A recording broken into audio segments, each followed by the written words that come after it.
Okay fine. So আমরা 6.2 এর মোটামুটি উদাহরণ করেছিলাম, এবং উদাহরণের আমরা মোস্ট প্রবাবলি উদাহরণ 7 পর্যন্ত করেছিলাম। আমরা উদাহরণ 7 পর্যন্ত করেছিলাম। আচ্ছা, আমরা আজকে কাজটা শুরুতে করব। আমাদের কাজটা আছে হলো 127 নাম্বার পেজের কাজ আমরা করব। ঠিক আছে? তো 127 নাম্বার পেজের কাজে চলে যাচ্ছি। কোশ্চেনটা যদি তোমরা পড়ো, অবশ্যই বই সামনে রাখতে হবে ক্লাসের সময়। সো কোশ্চেনটা যদি তোমরা পড়ো, বলা আছে যে ডেভিড সে 140 টাকা কেজি দরে এক্স কেজি আপেল কিনলেন। তাহলে 140 টাকা কেজি দরে, এই দরে এক্স কেজি আপেল কিনলেন। তাহলে সে কত টাকার আপেল কিনছে? 1 কেজির দাম 140, আর সে এক্স কেজি কিনছে, সো খুব ইজিলি বলা যায়। তাহলে 140 এক্স টাকা হচ্ছে সে খরচ করছে আপেল বাবদ। রাইট? তারপর বলছে যে তাহলে তিনি যে এতটুকু খরচ করলেন, তারপরে তিনি বিক্রেতাকে, যে বিক্রেতা, তাকে 1000 টাকা দিলেন। দোকানদারকে 1000 টাকা দিলেন। দোকানদার কি করলো? দোকানদার হচ্ছে দোকানদার হচ্ছে এই 1000 টাকা থেকে ওই 140 টাকা রেখে দিল। তাই রাখার পরে অবশিষ্ট থাকলো কত? 1000 মাইনাস 140 টাকা অবশিষ্ট থাকলো। ঠিক আছে? সো এই অবশিষ্ট টাকাটা দেখো, 1000 টাকার মধ্যে তাহলে এটা দুইটা ভাগে ভাগ হইলো। একটা হচ্ছে 140 এক্স, এটা দোকানদার রেখে দিছে। আর তাহলে বাকি থাকছে কত 1000 এর মধ্যে? বাকি থাকছে হচ্ছে 1000 মাইনাস 140 এক্স। তাহলে দেখো দুইটা মিলে কিন্তু আবার ওই 1000ই হয়ে যাবে। অবশিষ্টাংশ প্লাস হচ্ছে দোকানদার যতটুকু রেখে দিল। দোকানদার এতটুকু রাখার পরে অবশিষ্টাংশ নিশ্চয়ই ফেরত দিয়ে দিবে। রাইট? সো এই 1000 মাইনাস 140 টাকা সে হচ্ছে ডেবিট ফেরত পাবে। এখন ডেবিট যে ফেরত পাবে এই টাকাটা, সেটা দোকানদার কি করলো? দোকানদার বলল যে আমি 50 টাকার এক্সট্রা নোট দিয়ে ফেরত দেবো। তো দোকানদার এই টাকাটাই ফেরত দিল হচ্ছে 50 টাকার এক্সট্রা নোট দিয়ে। তাহলে 50 টাকার একটা নোটের দাম হচ্ছে 50 টাকা, দুইটা নোটের দাম হচ্ছে 100 টাকা। তাহলে 50 টাকার এক্সট্রা নোটের দাম হচ্ছে 50 টাকা। ঠিক আছে? এটা সহ সে বাকি টাকা ফেরত, মানে সে বললো যে 50 টাকার এক্সট্রা নোট দেবো, আর বাকি যা আছে সেগুলা খুচরা হিসেবে দেবো। খুচরা 10, 15, 10, 5, 10 টাকা এভাবে খুচরা হিসেবে দিবে। তো অ্যাকচুয়ালি ডেবিট হচ্ছে রিটার্ন পাওয়ার কথা এত, দোকানদার এই রিটার্নটাই এই 50x প্লাস কিছু খুচরা এই আকারে দিল। তাহলে দুইটাকে আমি সমান বলতে পারি না ভাইয়া? তাহলে 1000 minus 40x 140x is equals two, এভাবে না দিই, এটা is equals two 50x plus কিছু খুচরা টাকা।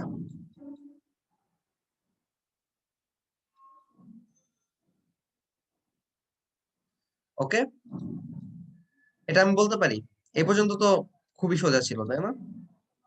আচ্ছা, এখন হচ্ছে মজার বিষয় হচ্ছে এই খুচরাটা তুমি কত জানো না, তোমাকে বরং এক্স টাকে বের করতে বলছে, যে এক্স এর ভ্যালু কত বের করো। ঠিক আছে? এখন বিষয়টা হচ্ছে এটাকে তুমি একটা অসমতায় প্রকাশ করতে পারো। এই লেফট হ্যান্ড সাইড আর রাইট হ্যান্ড সাইড তো সমান। খুবই ভালো কথা। তুমি খুচরাটা কত জানো না, সো খুচরাটা তুমি বাদ দিয়ে দিবা। খুচরাটা তুমি রাইট হ্যান্ড সাইড থেকে বাদ দিয়ে দিবা। তাহলে রাইট হ্যান্ড সাইডটাকে তুমি একটু ছোট করছো। রাইট হ্যান্ড সাইডটাকে যা ছিল তার থেকে একটু ছোট করছো। ধরো যে এটা ছিল 260, 50 × 5 প্লাস 10, এই 10টাকে তুমি বাদ দিয়ে দিছো। অর্থাৎ এই সাইডটা একটু ছোট হয়ে গেছে। তো তুমি বলতে পারো left hand side is greater than right hand side, ওইটা বাদ দিয়ে দেওয়ার কারণে। এখান থেকে তুমি এক্সট্রা বের করে ফেলো তো, তাহলে এক্সট্রা কত হইতে পারে?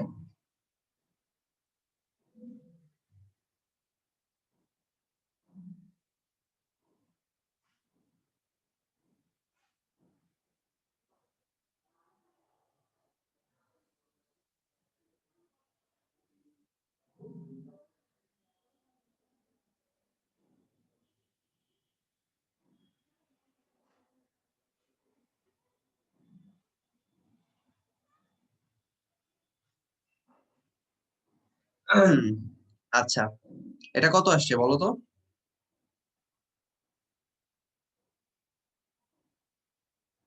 X is less than 1000/190। দরজাটা খুলে দিলাম।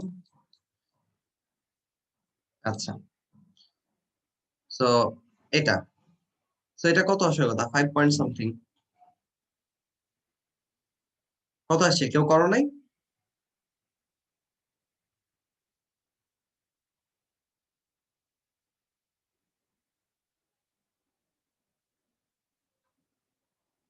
मैं 5.26।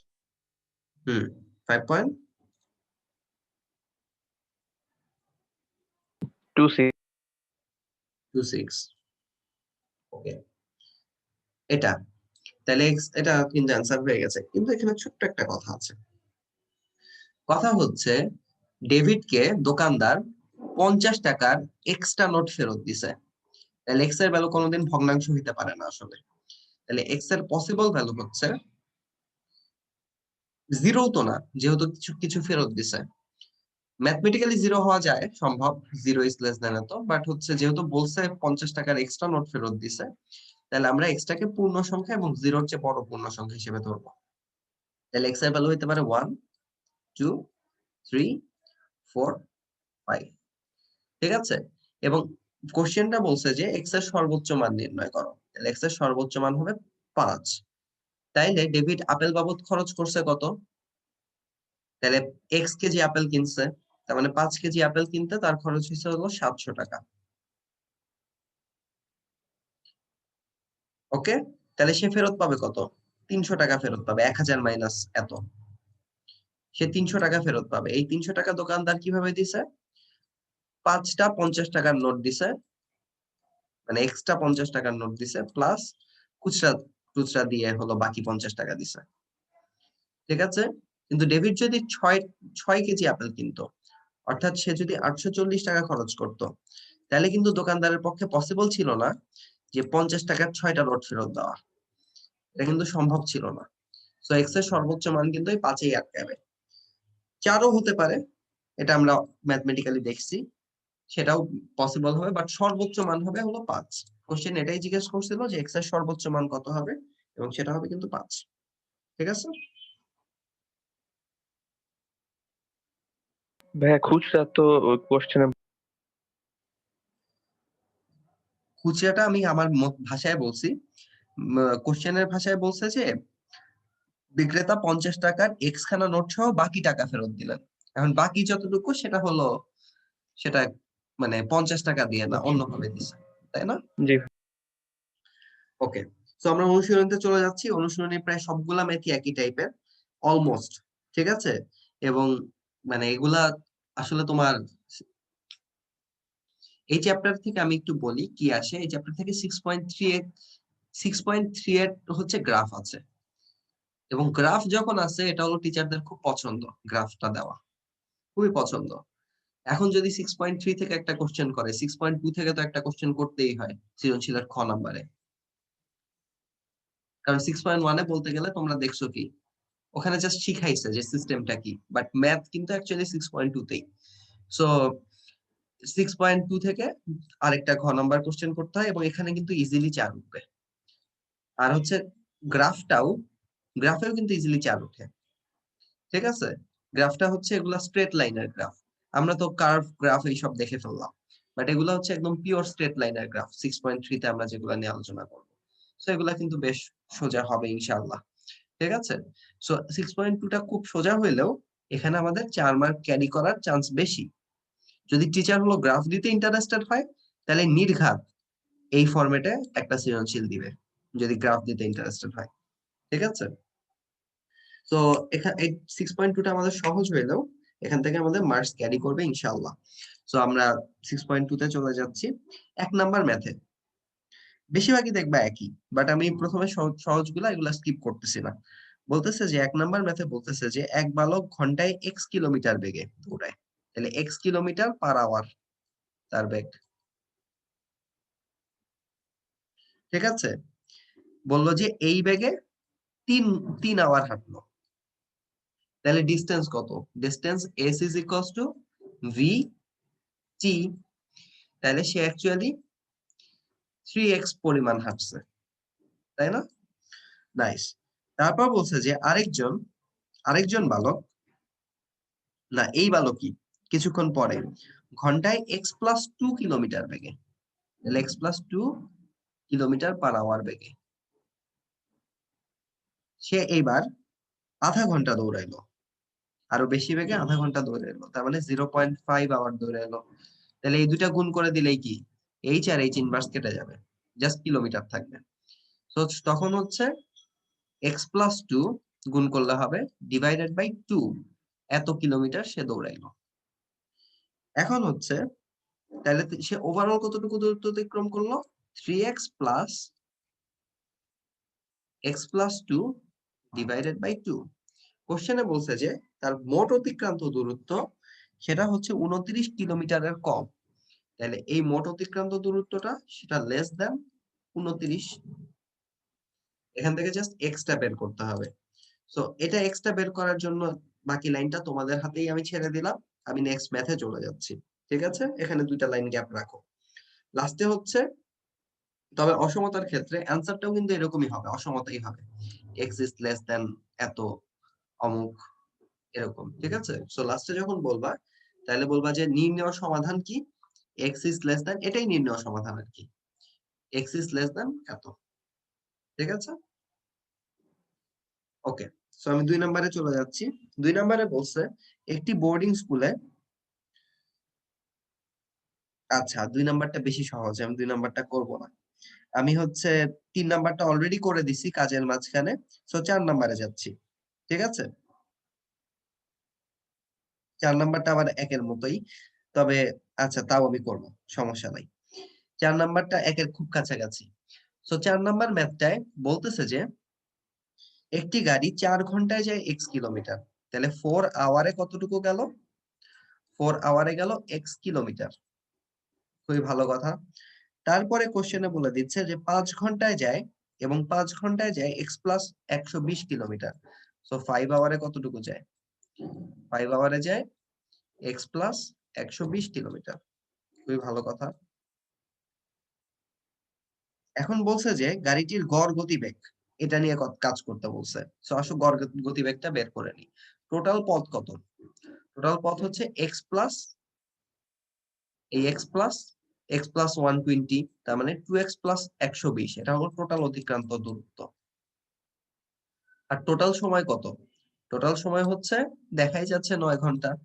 তাহলে এটা টোটাল সময় দিয়ে ভাগ করে দিলেই একটা গড় গতিবেগ পেয়ে যাব, অবশ্যই kilometre per second, sorry kilometre per hour এককে, তাই না? আচ্ছা, এখন হলো তোমাকে বলছে যে গাড়িটির গড় গতিবেগ ঘন্টায় 100 কিলোমিটারের বেশি না, তার মানে 100 কিলোমিটার পার আওয়ারের চেয়ে কম।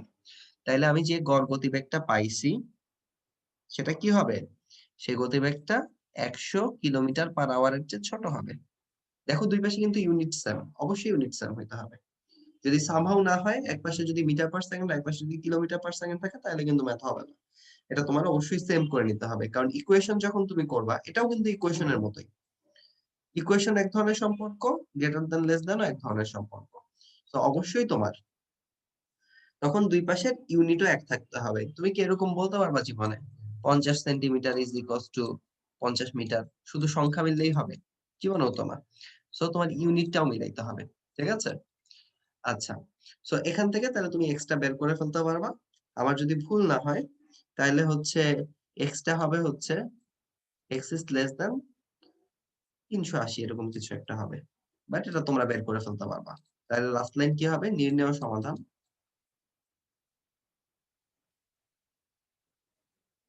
নির্ণেয় সমাধান এক্স ইজ লেস দ্যান 380, বা তোমাদের ক্যালকুলেটর যত আছে এটা তোমরা বের করবা।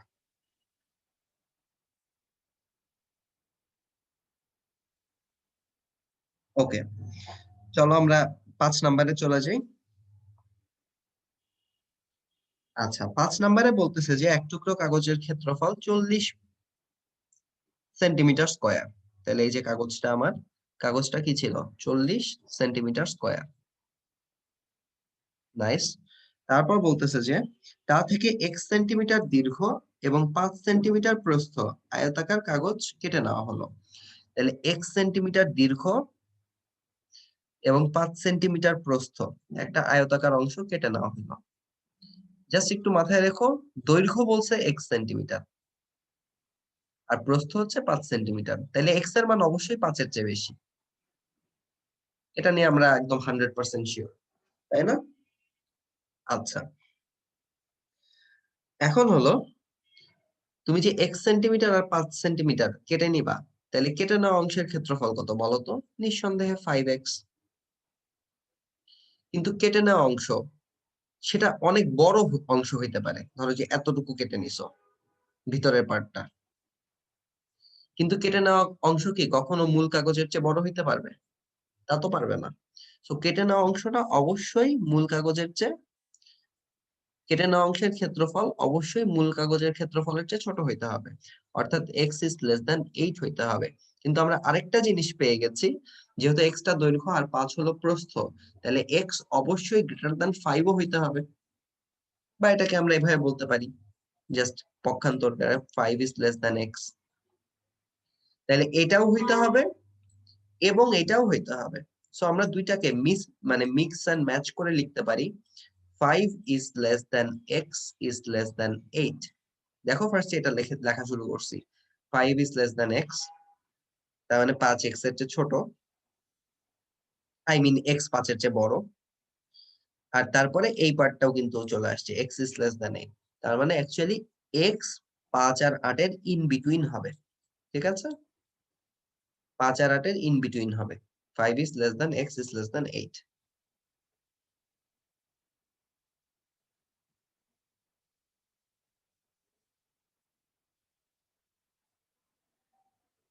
ওকে, তো আমরা পরেরটায় চলে যাচ্ছি। ভাইয়া ভাগ করলে কি চিহ্ন চেঞ্জ হয় না? ভাগ করলে পজিটিভ সংখ্যা দিয়ে ভাগ করলে তো চিহ্ন চেঞ্জ হয় না, নেগেটিভ সংখ্যা দিয়ে ভাগ করলে চিহ্ন চেঞ্জ হয়। এটা তো তুমি খুব ভালো ওকে। মতোই করছো পরীক্ষায়, এটা তো তোমার কনফিউশন থাকার কথা না। আচ্ছা, যাই হোক, সো পজিটিভ সংখ্যা দিয়ে ভাগ করলে চিহ্ন চেঞ্জ হবে না, তাই না? এটা আমরা দেখছি না? ধরো যে 1 দিয়ে দুই পাশে ভাগ করলা, এভাবে চিন্তা করো, 1 দিয়ে দুই পাশে ভাগ করলে কি চিহ্ন চেঞ্জ কিন্তু হবে না। সো পজিটিভ সংখ্যা দিয়ে ভাগ করলে চিহ্ন চেঞ্জ হবে না, বাট নেগেটিভ সংখ্যা দিয়ে ভাগ করলে হবে। কারণ হচ্ছে নেগেটিভ কি সংখ্যা রেখায় উল্টায় দেয় সবকিছু, তাই না ভাইয়া? বলছি না ক্লাসে? জি ভাইয়া বলছে। রাইট। আচ্ছা, সো আমরা হচ্ছে 6 নাম্বারটা করি, এই টাইপের জিনিস আসে। 6 নাম্বার কোশ্চেনে বলছে যে পুত্রের বয়স মাতার বয়সের 1/3।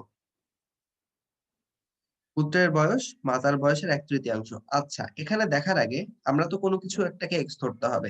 আমরা কোশ্চেনের দিকে যাই। কোশ্চেনে বলছে যে পিতার বয়স অসমতার মাধ্যমে প্রকাশ করো। তাহলে আমরা ধরলাম যে পিতার বয়সই এক্স।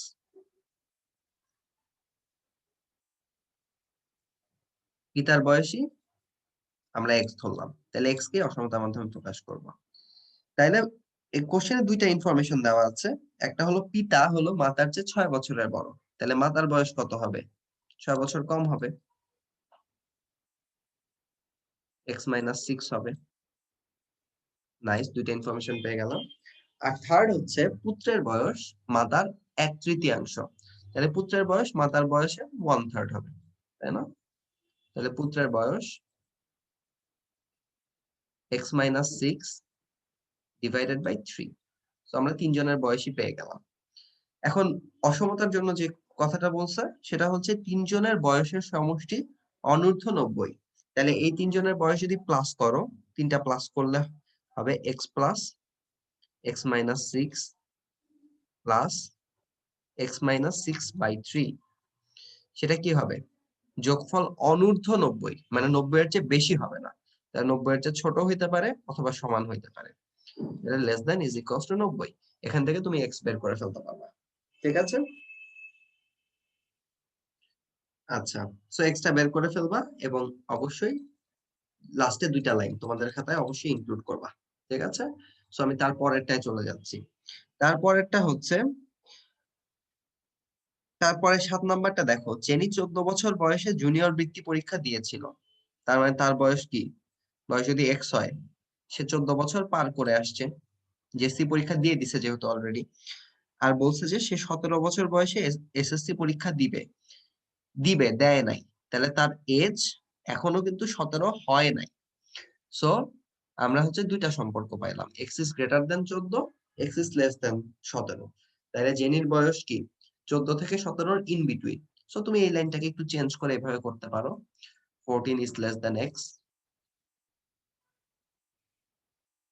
তারপর দুইটাকে মিক্স এন্ড ম্যাচ করে বলতে পারো 14 is less than x is less than 17। তাহলে জেনির এজটা কি 14 থেকে 17 মাঝখানে আছে, তাই না? আচ্ছা, আমাদের টাইম শেষ হয়ে গেছে। আহ আমি এখন আসলে তোমাদেরকে জয়েন করতে বললে একটু ঝামেলাই হবে, নামাজের ব্রেকটা দেওয়া উচিত, যদি সে আজান পড়ে গেছে। আচ্ছা, আমি আর 3টা মিনিট নেব, তোমরা আরেকবার একটু জয়েন করো কষ্ট করে, দেরি করো না জয়েন করতে। আমি মিটিংটা এন্ড করে দিচ্ছি, আবার জয়েন করো একটু কষ্ট করে।